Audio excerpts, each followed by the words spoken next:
Саламатсызбы Токтay эже, биздин студияга кош келиптирсиздер.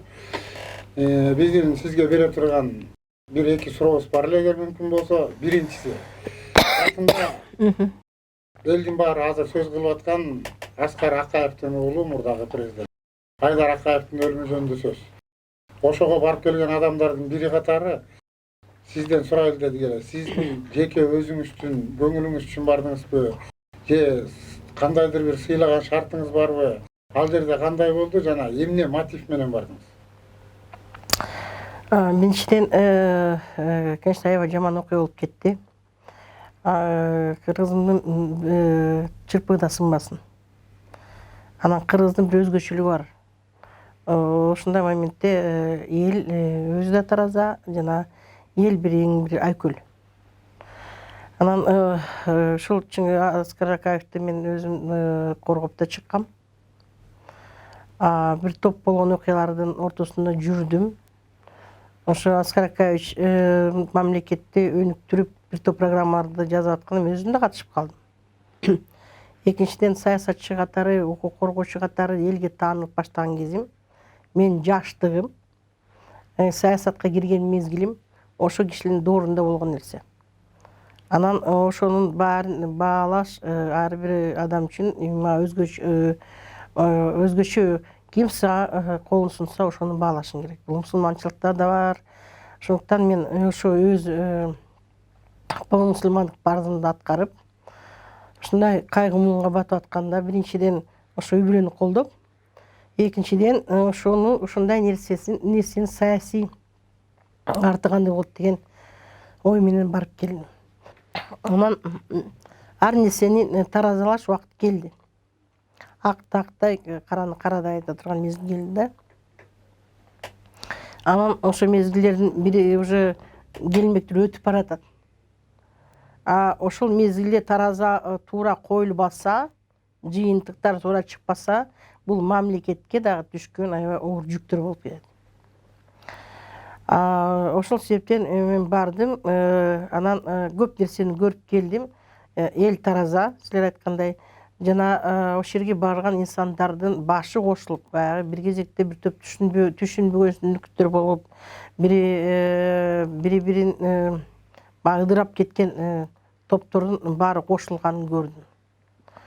Мисалы айтсак, мага аябай жаккан нерсе ошо жон топ аксакалдарды ээрчитип Апаз Жумагулович барыптыр. Мына кыргыздын аксакалдыгы деген ошо. Хотя Апаз Жумагулович менен Аскар Акаевичтин ортосунда бир тааныштар болгон. Бияктан жете албай атып салам дуасасын ошо Медет аксакалга окшогон, Шеримкулов аксакалга окшогондор өздөрүнүн салам дуаларын жөнөтүшүптүр. Ушундай оор мезгилде элдин башы жакшыбы, жаманбы, ар ким кандай айтса айтсын, баягы элдин коопсуздугун билип, келечекти ойлогон адамдардын башы кошулду деп айтам. Сөөктүү коюу зыйнаты болду да. Андан кийин мен тилге кечигип барып калдым. Тилекке каршы ошо билет деген калбай калыптыр. Мынакей Осмонов Кун Ибраимович, Болот Чыныбаевич, ошо Апаз Жумагуловичке окшогон бир топ 100-200-ден ашык киши барыптыр. Анан баягы билет табыш кыйын болуп калып, мен жетилигине барып калдым. 7-9 күнү мен бардым, жетилиги болду. Ошо жетилиги 10-да болду. 9-дун 3-тен кийин сорго билет таап учуп бардым. Анан жетилигине ошо бир топ инсандар келди, чет өлкөлүк инсандар келип атат, бүт мусулман элинин бергилүү алымдары келди. Ошол жердеги муфтиятта, башкырларда, татарлардан, чечендерден бир топ алымдар келишип, көңүл айтышып, баягы окуй турган Куранды окушуп кетишти да. Анан ошондой эле бүт Кыргызстанда, ошол жерде Москвада диаспоралардын бүт төбөсү көрүнгөн жигиттердин баары келишти, үй-бүлөлөрү менен. Сөзүңүзгө аралжы Токтay эже. Сөөк коюу зыйнаты болуп өттү, баары бүттү. Кыргызда айтып коет, жаман иштин артынан жаман айтып баш керек негизи. Бирок сиз Аскар Акаевге болгон мамилеңиз үчүн эле бардыңызбы, же Айдар Акаевга да кандайдыр бир өзүңүз? Мындай да, Айдар эми ачык айтканда мындай, бийликте жүргөн адамдардын тилекке каршы жакшыбы жаманбы эң биринчи оор мындай ур токмокто дайыма үй бүлөсү калат. Үй бүлөсү тиешеси барбы жокпу, бысмыла дегенде эле ур токмок калды дүйнө жүзүндө, биздикинде эмес. Мына Трамп келип атып, неберелери балдары канча неме кылып атат.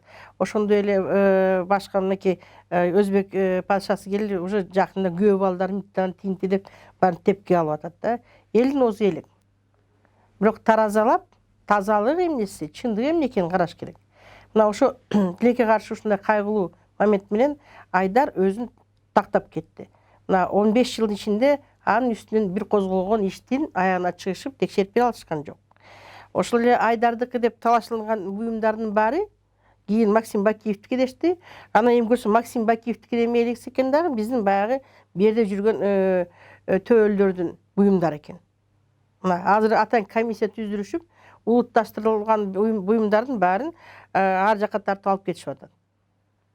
Эгерде бул аларда эч кандай тиешеси жок болсо, алардан кандай сурак? Азыркы төөлдөр дейсиңиз. Алар кимдер? Төөлдөр ошол бизнес төөлдөрү бар бизде. Бизнестин башында турган топтор бар. Ар бир революцияда жанагыдай тиги бу деп ушакаң жөнөтүп туруп, ошонун оокатын басып калам деген чөөлөр бар. Ошо алагуштун атын атап кетиңиз. Ошол төөлдөрдүн бир экөөнүн атын айта кетпейсизби? Эми атаганда эмне? Анын үчүн комиссиянын чечимдери боюнча айда жөнөкөй бизнесмендер да жүрөт. Жөнөкөй бизнесмендердин ар бир ошо милицияда иштеген, прокуратурада иштеген, бунуку деп, мынакей Шадиевдин буюмдарын көрдүк, Мына канча деген буюм чыкты, көрсө аныкы эмес экен. Жарыялап күпүрлөштү. Бүт Шадиевдики деди. Иликтеп келгенде Шадиевдики эмес, жөнөкөй эле баягы карама-каршылашкан турган адамдарын көрсөткөн. Тигинден мындан акча алайлык дейт. Милициянын мафиясы деген бар. Түшпөс хандар бар милицияда. Азыркы бүт мыйзамдын баарын талкалап аткан милиционерлер бар. Бизде эң коркунучтуу мафия азыр наркомафия, берки мафия эмес. Ошо жана укук орган тарапта иштеген мафияга коркунучтуу. Ошолордун ар бир соттордун, прокурорлордун, милиционерлердин буюмдарын карап көргүлө, любой бизнесменден көп. Менчиктен карап көргүлө, алар канча. Бирок ушак айыңды узаткан да ошолор. Жолу тоскон да ошолор. Далилдеп бере албай бошотулуш болуп койгон да ошолор да. Анан ошол себептен аны көзөмөл алган органдар жок бизде. Мына кодекстерди саттык, биздин саттык. Мынакей бүгүнкү күндө только тендер.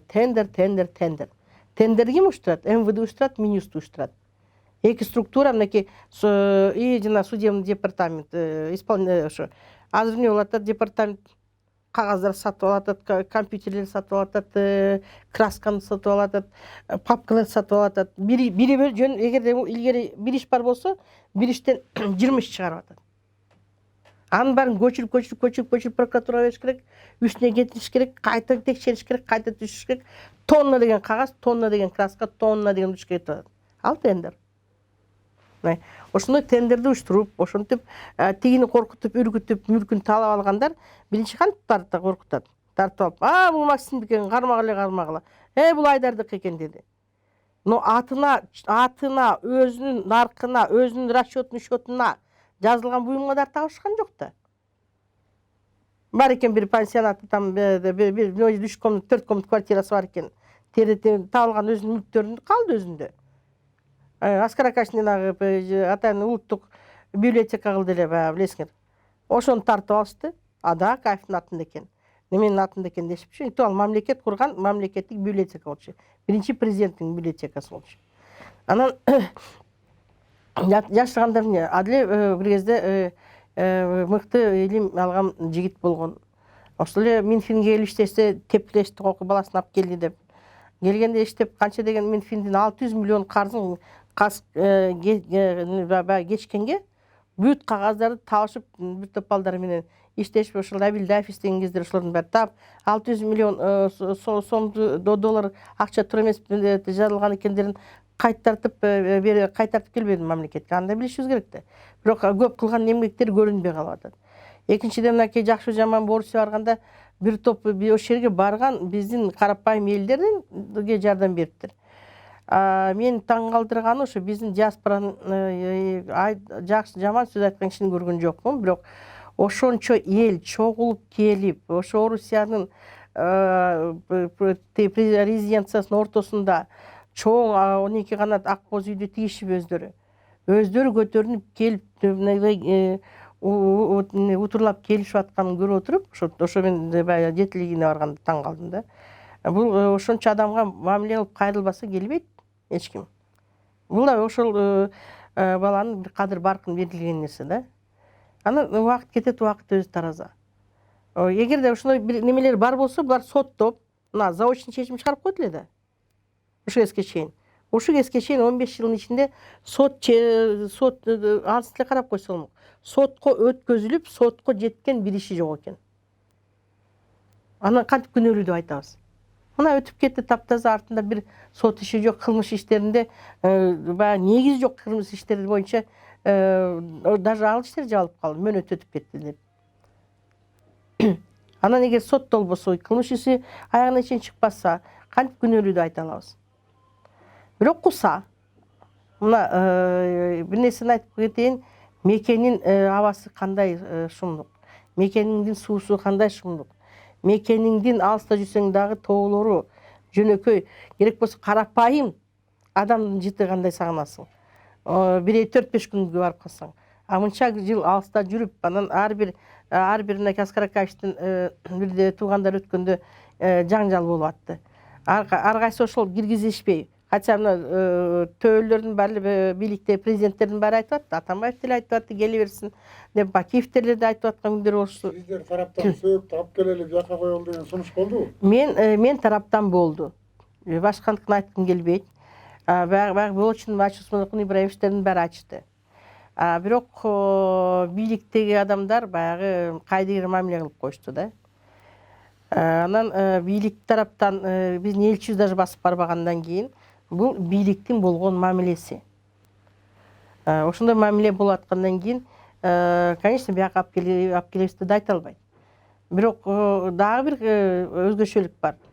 Троекуров деген бейтке коюлду. Жармы мусулмандардык экен, жармы христиандардык экен. Ошо коюлганда академиктердин, белгилүү алымдардын ортосуна алып барып коюшту ошо. Ошол жигиттин ошол жерге жайгашкандагы өзүнчө бир Алланын баалаган нерсеси деп ойлойм да. Мен деген ошо мусулман инсандардын ошол жерге коюлуп аткан ортосуна барып жатып калды.